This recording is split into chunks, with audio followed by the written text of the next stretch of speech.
Day or night, doesn't matter. Field of race cars on the Daytona International Speedway is an exciting sight. And we are getting ready for 250 miles in the NASCAR Nationwide Series premier race for its next generation race car. Completing the first of the 3 parade and pace laps before we go green tonight. And once that green flag waves, it'll take 100 laps on this 2.5-mile track to complete the scheduled distance. I guess about that third line down is a big question mark, Andy. Yeah, you see how big we have that window. We really don't know what to expect. We've talked to a lot of people, and anywhere from 5 to 6 miles per gallon is what I'm hearing they're getting. So we'll see what the actual window is after we make our first green flag run. I like that stat down there, the tri-oval. That's going to be an exciting part of this race tonight. Driving these cars through there, even though it's been part of the front straightaway, it's banked 18 degrees. Should be a handful for these guys. All right, that's one of those. Mark that down, and we'll note that one for later. Now, we talked to some of the favorites in Countdown. Let's talk about some more of them, starting with Dr. Jerry Punch. Thank you very much, Alan. You know, a reigning nationwide champion Kyle Busch has been nominated in the Best Driver category for the 18th Annual ESPY Awards coming up on July 14th. Now, he may get a chance to prove really how good a driver he is here tonight. According to Kyle, he says after 10 laps, these cars get looser and looser and looser, and in big packs, they can just snap sideways on you without any notice. He said the veteran drivers should be able to hang on, but those young guys in the big packs, oh my, look out. Folks, this one tonight has all the ingredients to resemble the movie Days of Thunder. It should be wild for the drivers, but fun for you and us to watch. Dave. And Doc, together with his teammate, Joey Logano, people have been asking this week, will the dominance of the Joe Gibbs racing cars the last couple of years in Nationwide continue, or will this car be the great new equalizer? Well, if you talk to the 20 team and crew chief Kevin Kidd, he says, equalizer, he says it's just another opportunity for us to shine. Joey Logano starts 10th today. Shannon? Dave, funny you should mention the word opportunity. Another driver looking for an opportunity tonight is Carl Edwards. He's looking to close the 247-point gap between himself and points leader Brad Keselowski. So the last thing Carl Edwards needed this weekend was a vibration inside that race car. Unfortunately, that's exactly what he had. The team spent all of final practice yesterday trying to diagnose the issue. They told me it was the driveline angle. They feel like they found the problem, they fixed it, and they are confident in that car out there tonight. Mike? Reflecting on the first Super Speedway race working with Justin Allgaier, crew chief Chad Walter said he was surprised at how advanced his drafting skills were. In the year or so since, Walter says there's been steady progression. While Walter stopped short of saying that Allgaier is a Super Speedway ace, you can tell he believes in his abilities. He says he knows the strengths and weaknesses of his race car, and if he works with his teammates tonight, there's no reason to believe they can't stay at the front and contend for this win. Alan, you can tell why the expectations are high. After all, they did finish 4th here back in February. And certainly the Penske bunch worth keeping an eye on tonight. Now our over-the-wall reporter is a New England native born in Springfield, Mass. Rick Yeomans, rear tire changer for Mike Wallace. Hey, Rick, some difficulties you'll face operating on this new car for the first time? Well, I think it's going to be the longer studs. Have more threads showing. It's going to take more rotations, get the lug nut off, more to get them back on. I think the pit crews just have to get a better rhythm now with these new studs. It's going to take a while to get used to. Rick, thanks. We'll enjoy stepping over the wall with you tonight, and be safe. Have a great night.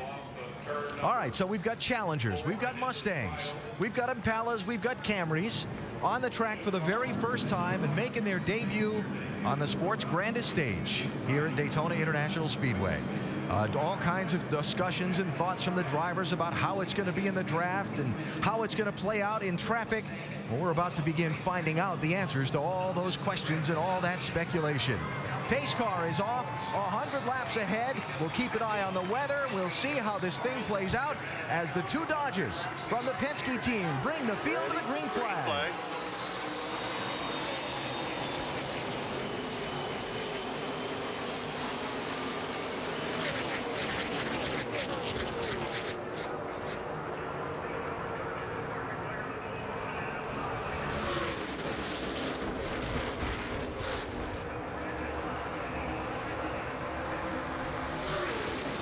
Okay, who's going to lead this first lap? Down the backstretch, the 2 challengers from Penske are leading. Yeah. I'm watching Dale Jr. That's exactly what I was thinking. He's going to get a push and try to go by the inside. He had laid back. Here comes Kyle Busch giving him a shove. Now remember, here at Daytona, the yellow line on the inside of the racetrack is out of bounds. You can't go below that yellow line and advance your position. So we'll see if Junior finds some running room here as he's about to clear Kligerman off of turn 4. I think Brad's going to get here first. with a big push from Junior.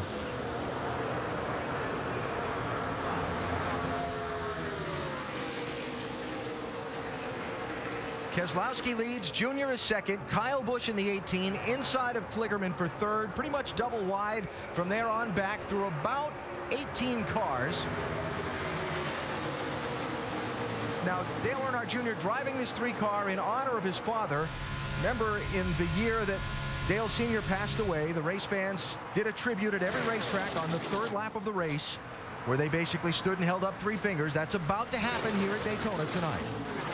And you can see as he was pushing Brad Keselowski there, you have to be careful in pushing these cars because he knocked him below the yellow line right there.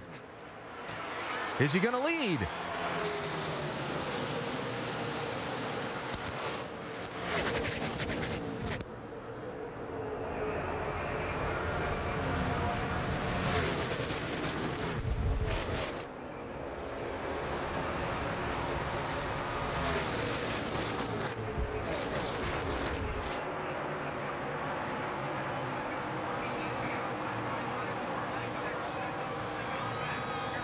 How about this? The 3-car to the lead on the 3rd lap at Daytona. How appropriate this is now. See if he can hold it.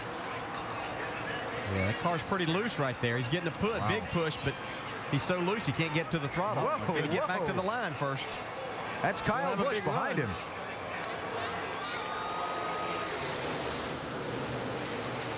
See Kyle just get off him there when they came through that tri-oval, like you were talking about, DJ, how tough that corner is? Yeah, these guys were telling me that you don't even have to be up against the car to get him so loose that it'll spin him out. And that's what these guys are going to have to experience and be careful of here in the early stages of the race. Yeah, the big thing with this new car is it's aerodynamically looser. The teams have had to figure out ways to keep them tight, to adjust for it, but they still have that characteristic. And when they start bumping and getting real close to each other, it makes it even worse. So you're seeing just how tricky they are to drive.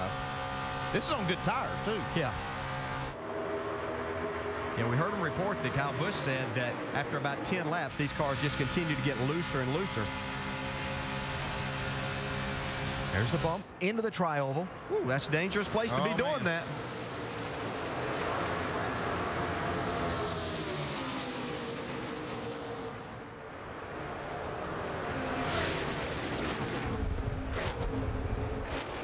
So Earnhardt Jr. got to the front briefly. Keselowski got back by him. Now it's kind of like Harvick and Jr. kind of hung there side by side for second. Well, maybe not for long, just as I say it. We'll see how far he can take it, though. He's getting you see Keselowski getting the bump now from Harvick. Yeah, and what allowed Junior, he got a push off of turn 2 from Kyle Busch. Harvick dropped back from the 22, so he was getting no push. That's what gave Junior the big run.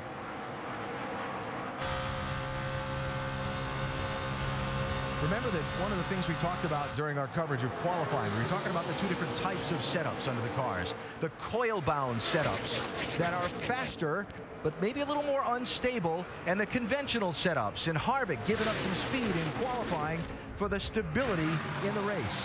Let's see, he's up to racing for second. Yeah, but it really hasn't taken effect until the tires get worn and get hot. That's when you're going to see that kind of setup probably come to the front even more. The coil-bound setup is something that NASCAR has opened up the rules on front springs at this track for the first time, and now these teams are able to play with it. And you see Junior still fighting on the outside. I mean, looks like he's probably kind of committed to that outside lane for a while.